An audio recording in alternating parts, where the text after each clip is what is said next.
বাজারে ঘুরে বেড়ায়, বাজারের সভা আল্লাহু আকবার আজানের ধ্বনি হয়, হাইয়াল ফালাহ আসো তোমরা মুক্তির জন্য। কিন্তু আজান হলে আমরা কয়জন যায় এটা আমরা চিন্তা করে দেখি। সম্মানিত ভাইরা, বেশি কথা বলবো না।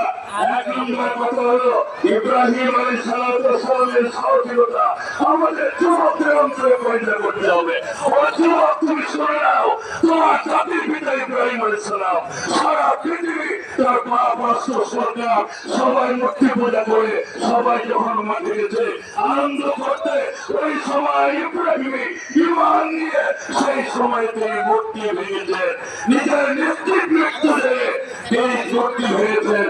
এই সাহসিকতা মুসলিম যুবকদের থাকতে হবে।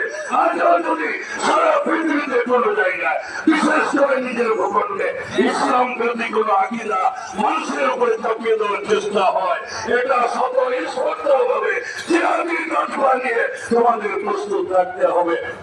দ্বিতীয় নম্বর কথা হলো ইব্রাহিম আলাইহিস সালামকে শয়তান কুরবানি দেওয়ার হুকুম দেওয়া হয়েছে।